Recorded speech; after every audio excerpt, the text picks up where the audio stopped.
Tonight's podcast on law and order, or as I like to call it, crime and punishment, is going to be an overview of the kinds of laws and expectations that the ancient Egyptian government had for its citizens. And we're going to also take a look at some of the crimes that took place because of tomb robbery and actually some of the cases that they investigated in ancient times. So why don't we go ahead and get started? Remember, you can pause this at any time to fill in your sheets. As you saw in the previous podcast, the Egyptian government required by law that all citizens to do some work for the government for free, especially during the flood season or times of war. Breaking this law was severely punished. Avoiding or skipping military or labor work for the government was the most serious crime peasants could commit. There was a document made from papyrus found that records crimes and punishments of those who avoided their work for the state.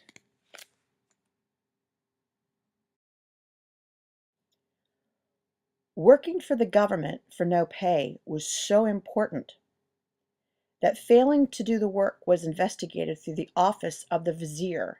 And if you'll remember, the office of the vizier was the most trusted advisor to the pharaoh, so it went all the way to the top.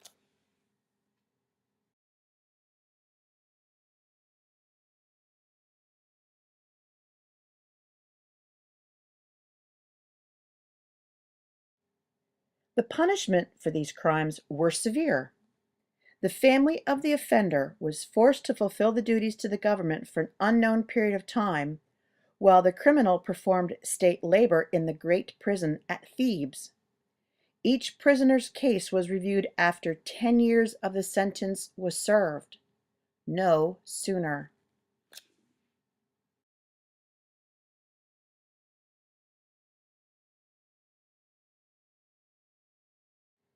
There's reason to believe that tomb robbery was a problem in all periods of Egyptian history.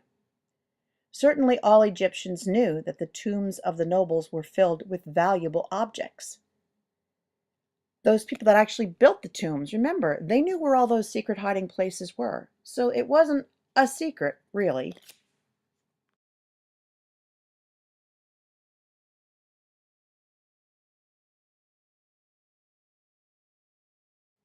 The only documentation of an actual investigation and trial for tomb robbery comes from the time of the various Ramses pharaohs. There are actual records from the trial for a series of tomb robberies that were committed in western Thebes.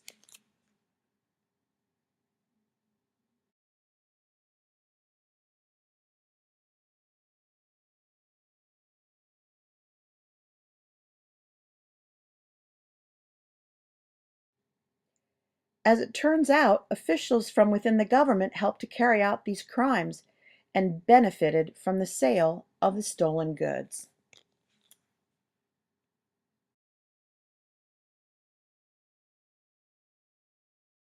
The Valley of the Kings was a new kingdom answer to building large above-ground tombs that were easy to find and rob. You'll remember from the previous podcast where this was located opposite the river from Thebes on the western side. So it made sense that they would bury them across from their religious city.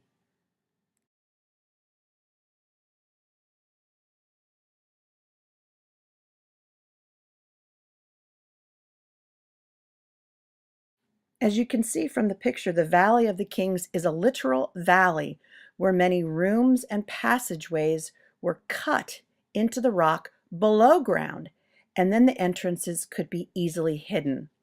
Special groups of religious priests were responsible for commanding a police force to patrol and prevent tomb robberies.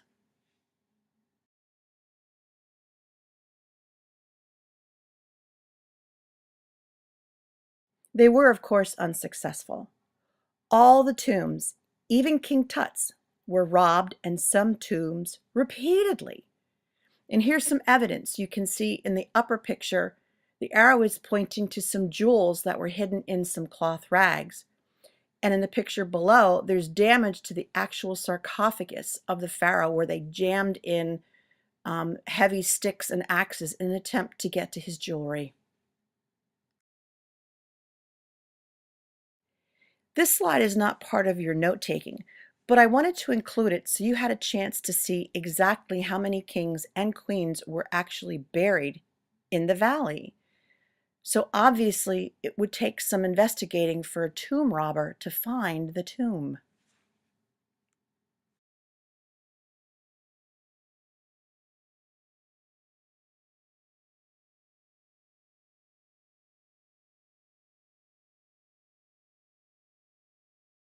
The tomb robbers looked for certain items when they robbed the tomb. There are documents that describe how robbers located the tombs, how they unwrapped the mummies, and as you can see here, it wasn't something that they did carefully. It was rather what we would call unceremonious. They pretty much just cut through that wrapping to get what they wanted underneath. They certainly didn't handle them with respect or loving and care.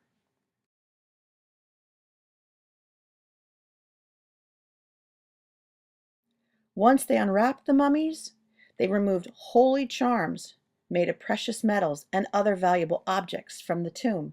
And you can see samples of some of the ones that were not stolen from King Tut's tomb. They're beautiful.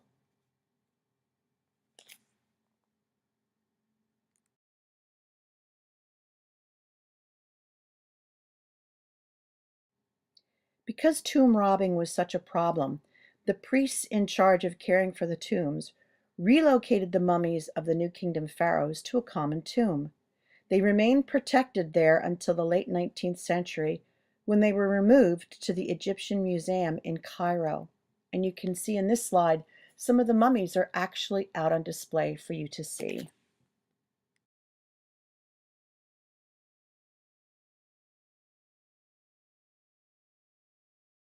One specific punishment for people caught trying to kill the pharaoh or overthrow the government was changing their names so their identity would disappear forever.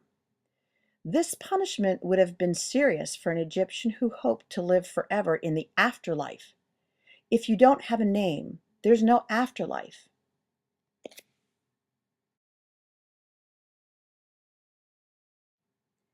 Remember, punishments for crimes committed against the government were harsh.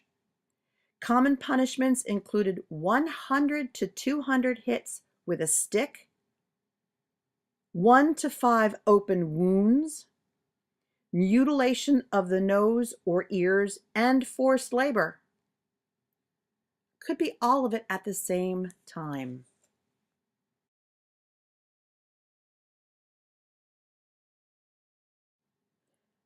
The death penalty, however, was rare. It was reserved for assassination of the pharaoh, tomb robbery, and official corruption.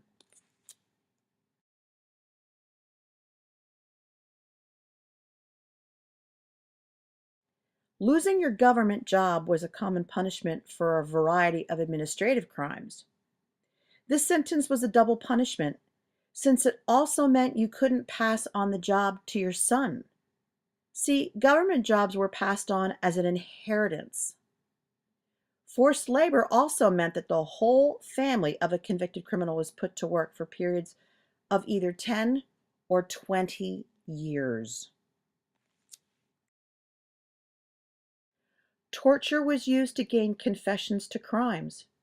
Torture victims also were forced to name accomplices in crimes, to reveal the hiding places of stolen goods, and to describe the methods used in a crime. Information on methods actually allowed the authorities to strengthen their security measures. The most common torture, however, was beating the bottom of the foot with a stick.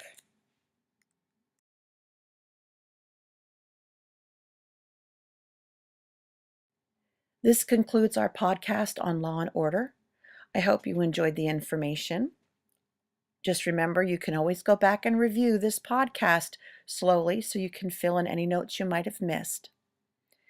And thank you for sharing in Nana Productions.